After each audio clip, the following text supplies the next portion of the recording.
नमस्कार श्रोतेहो, तुमचं मनपूर्वक स्वागत आहे आपल्या रीडिंग क्लब या यूट्यूब चॅनलवर, जिथे शब्द होतात प्रेरणादायी आणि कथा घडवतात जीवनाची दिशा. या व्हिडिओमध्ये आपण मनमय हे विश्वास या विश्वास नांगरे पाटील यांच्या प्रेरणादायक पुस्तकातील UPSC पूर्व परीक्षेशी संबंधित अनुभव व कथा याचा उर्वरित पाठ ऐकणार आहोत. या कथेमध्ये त्यांनी स्वतःचा संघर्ष, तयारीची पद्धत आणि आत्मविश्वास कसा टिकवला हे स्पष्ट केलं आहे. UPSC तयारी करणाऱ्या प्रत्येकासाठी हा भाग अत्यंत उपयुक्त आणि प्रेरणादायक आहे. नक्की पहा आणि चॅनलला लाईक, शेअर आणि सबस्क्राईब करा.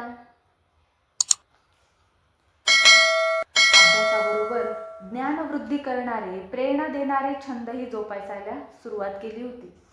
चांगली व्याख्यानं ऐकायला जायचो, चांगली मराठी नाटकं व इंग्रजी सिनेमे पाहायचो. नाना पालखीवाल्यांचं बजेटवरचं ब्रेबॉर्न स्टेडियममधील व्याख्यान ऐकून आलो होतो.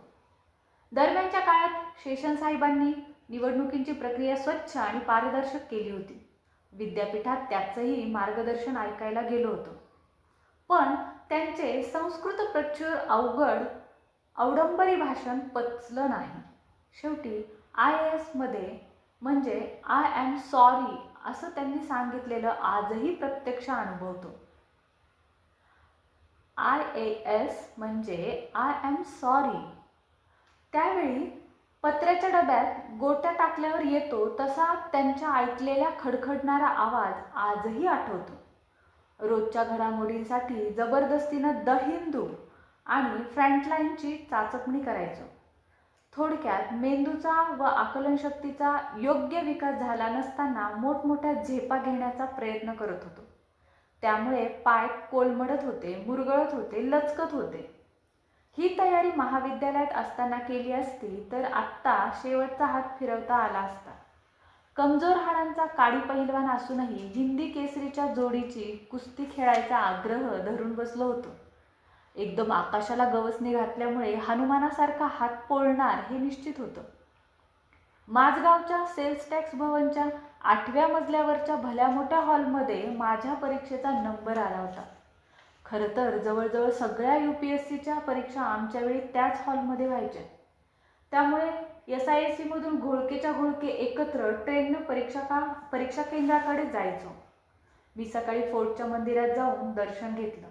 शंकराची मनोभावे प्रार्थना केली. परीक्षेला जर पास झालो, पेपर सोपा गेला तर खूप सारी बेलफुलं, नारळ, अबीर, गुलाल वाहण्याचं आमिष त्याला दाखवलं. खानावळीत कांदा पोहे व चहा घेतला आणि 2 पेन, 2 पेन्सिली व रायटिंग पॅड घेऊन ट्रेननी माझगावला पोहोचलो. ट्रेनच्या धडधडीबरोबर काळजाचा ठोकाही वेग पकडत होता. आदल्या रात्री टेन्शनमुळे चांगली झोप आलेली नव्हती. त्यामुळे डोळे तारवटलेले होते. कच्चे पोहे खाल्ल्यामुळे पोट डंबारलेलं होतं. पेपर कसे जाणार याचंही पूर्वसूचित होतं. पहिला पेपर इतिहासाचा होता. जोड हातांनी पेपर हातात घेतला तर प्रश्न शब्दबंबाळ व अनाकलनीय संदर्भांनी बरबटलेले वाटू लागले. अनेक प्रश्नांचा अर्थच लागत नव्हता. तरीही जसं जमेल तसे पर्याय निवडले व अस्वस्थपणे मनाच्या धापा टाकत 120 प्रश्नांना पूर्णविराम दिला. 2 पेपरच्या मध्ये 2 तासांची गॅप होती. बाहेर आलो. वडापाव आणि थम्सअप घेतलं. थम्सअपनं ढेकर येतात व पोट हलकं होतं हा लहानपणीपासूनचा गैरसमज होता. आता मात्र याच्या उलट झालं. अजून गरगरायला लागलं होतं. सामान्य अध्ययनाच्या पेपरची ही गती इतिहासाच्या पेपरसारखीच झाली. चालू घडामोडींना प्राधान्य दिलं गेलं होतं. खरं तर जे अर्थकारण, विज्ञान व तंत्रज्ञान, राज्यशास्त्र व भूगोलावरचे प्रश्न होते तेही चालू घडामोडींच्या अनुषंगानंच आले होते. पारंपरिक प्रश्नपत्रिका नव्हती. पेपर गठ्ठ्यातून गेला, यावेळी विकेट जाणार याची कुणकुण लागली होती. धीर खचला, उत्साह विझला, डोक्यात निराशेचा चिखलगाळ साचला. उतरलेल्या चेहऱ्यानं आणि जड पायानं ISC परतलो. इथंही आता फार दिवस राहता येणार नव्हतं. जे पूर्व परीक्षेत पास होतात त्यांनाच मुख्य परीक्षेच्या तयारीसाठी पुढचे 6 महिने हॉस्टेलमध्ये राहण्याची सुविधा चालू राहते. 2.5 महिन्यांनी प्रिलिम्सचा निकाल लागणार होता. तोपर्यंत सर्वांना सामान रूममध्ये ठेवण्याची मुभा होती. विद्यापीठ वसतिगृह सोडून दिलं होतं. अस्थिरता व उद्विग्नता चोहोबाजूंनी काळे ढग घेऊन यायला लागली होती. श्रमपरिहारासाठी गावी गेलो. आठवडाभर रानमाळेत भटकलो. आईच्या हातच्या मटण भाकरीवर ताव मारला. सुस्त होऊन झोपा काढल्या. आठवडाभरात गावाकडच्या जादुई हवेनं मनावरची निराशेची जळमट दूर झाली. लोक 5-5 वर्ष तयारी करतात. आपलं तर पहिलं वर्ष, पहिला प्रयत्न आहे. खचायचं नाही, उठायचं आणि पुन्हा झटायचं.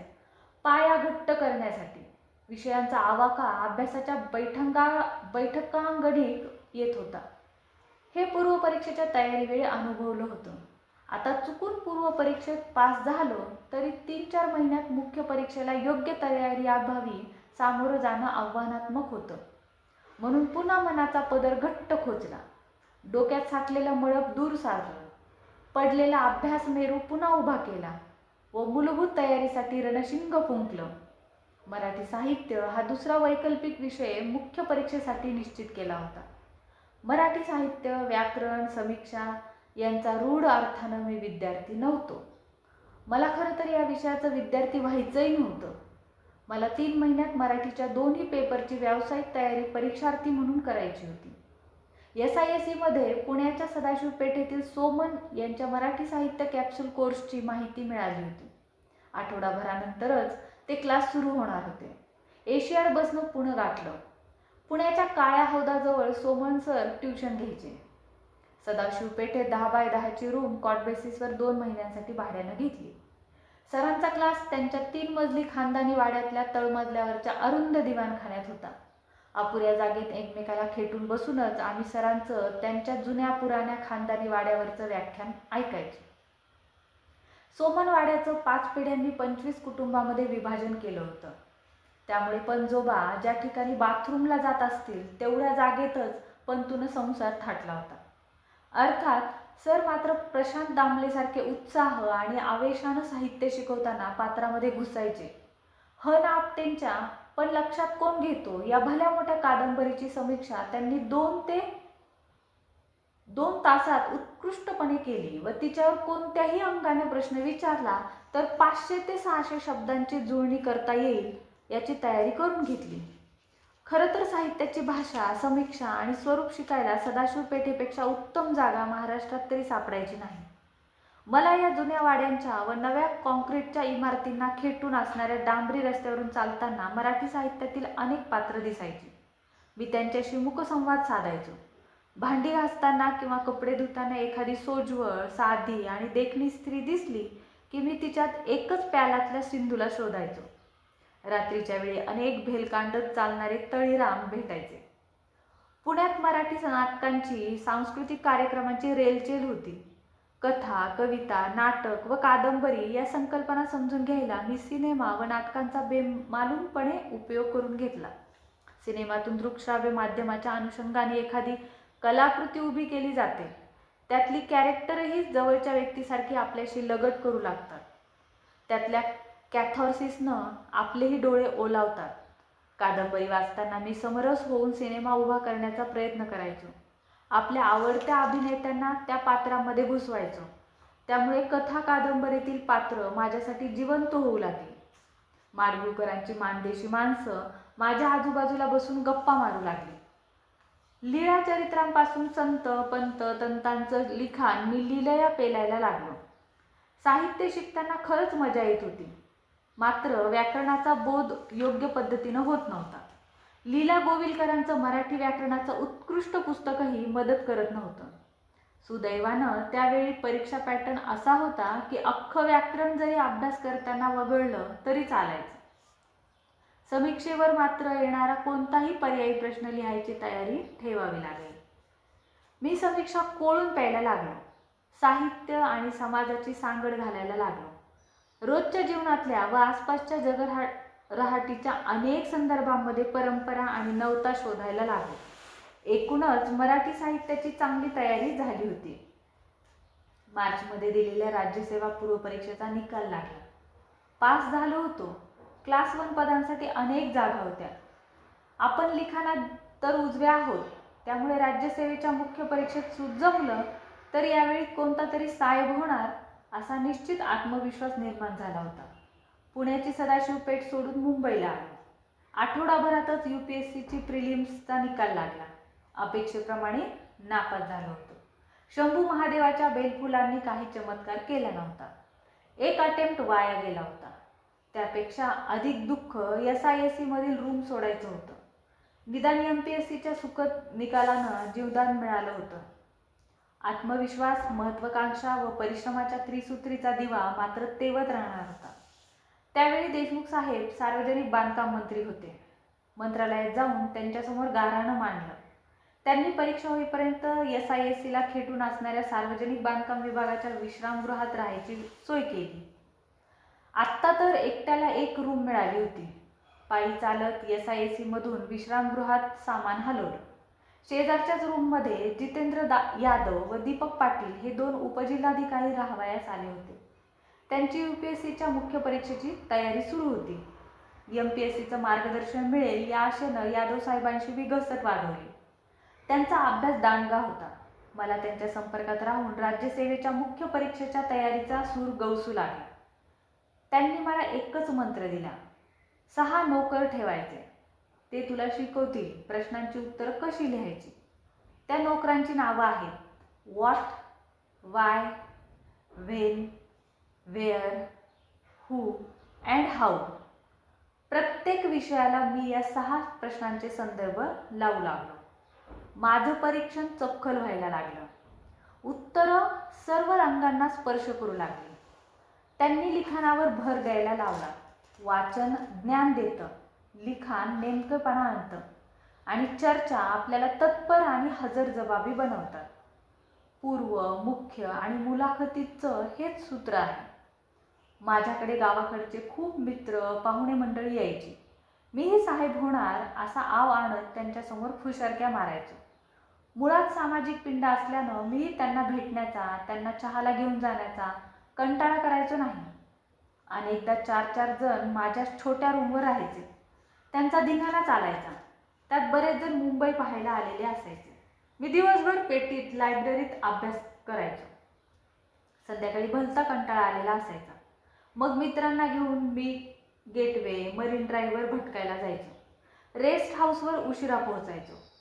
त्यावेळी आमच्या खिदळण्याने लोकांची झोपमोड व्हायची. अशा बिनकामाच्या गाठीपेटी आणि बाष्कळ गप्पांमध्येही वेळ जायला लागला.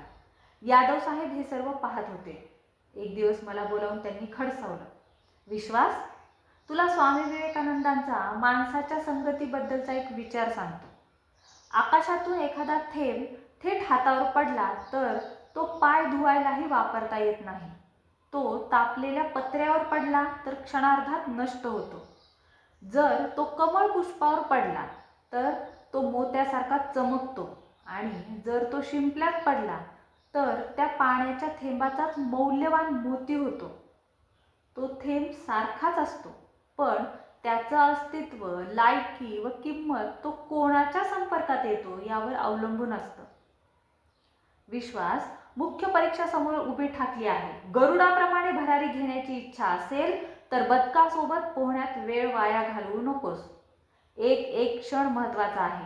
दर 1 तास धिंगाणा केलास की 1-2 मार्क कमी होणार आहे, हे ध्यानात ठेव. 1-2 मार्क कमी झाले की 5-6 जण रँकनं तुझ्यावर जाणार आहे आणि असे अनेक तास वाया गेले की तू स्पर्धेत तळात राहणार. ही ससा कासव स्पर्धा आहे. स्पीड आणि सातत्य दोन्ही महत्त्वाचं आहे. कणाकणाची, क्षणाक्षणाची लढाई जिंकायची असेल तर भटकायचं सोडून दे. मी बघतोय तू दिवसभर अभ्यास करतोस, पण रात्री तुझ्या अभ्यासाचं वांग होतंय. खुर्चीला लोहचुंबकासारखा चिटकून राहा. इंग्रजीत म्हण आहे, when the going gets tough, the tough gets going. ज्यावेळी तुझी गात्र थकतील, पेन चालायचा बंद होईल, बुद्धी काम करणार नाही, त्यावेळी तुझी खरी कसोटी लागेल. मुष्टियोद्धा मोहम्मद अलीची गोष्ट ऐकली आहे का? जोर मारताना ज्यावेळी बाहू दुखायला लागायचे, वेदना प्रयत्नाला प्रतिकार करायला लागायची, त्यावेळी तो गणती सुरू करायचा. झुंजणाऱ्या खऱ्या फायटरची हीच ओळख असते.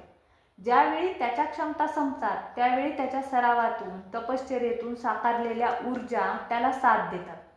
त्या ऊर्जांना तू फिनिक्स पक्षाप्रमाणे बाहेर काढावं लागेल. या स्पर्धेत हजारो जण तुझ्यासोबत धावत आहेत. तुला तुझ्या आस्थनीतील शस्त्र बाहेर काढून निकराची झुंज देता आली नाही तर पुन्हा सपाटून मार खाशील. जागा हो भावा, वेळ गेलेली नाही. दिवसाची रात्र व रात्रीचा दिवस करून अभ्यास कर. रात्र वैऱ्याची आहे असं समजून चौकस राहा आणि सावधपणे लढ. स्वतःचे डावपेच स्वतःच टाक. इतरांना त्याची भनकही लागू देऊ नकोस. संधी ही सूर्योदयासारखी आहे. खूप वेळ वाट पाहत राहिलास तर ती निसटून निघून जाईल. आत्ताच लोहा गरम आहे, घाव घाल भावा, घाव घाल. जीव तोडून यादव साहेब मला सांगत होते. का कुणास ठाऊक, माझं नशीब बलवत्तर म्हणून मला अशी प्रेम देणारी, जपणारी, सांभाळणारी आणि शिकवणारी माणसं या अडथळ्याच्या शर्यतीत भेटत होती. मला दरवेळी कोणीतरी अशी शॉक ट्रीटमेंट द्यायचे. आताही मी खडबडून जागा झालो व मुख्य परीक्षेच्या स्प्रिंटची तयारी सुरू केली.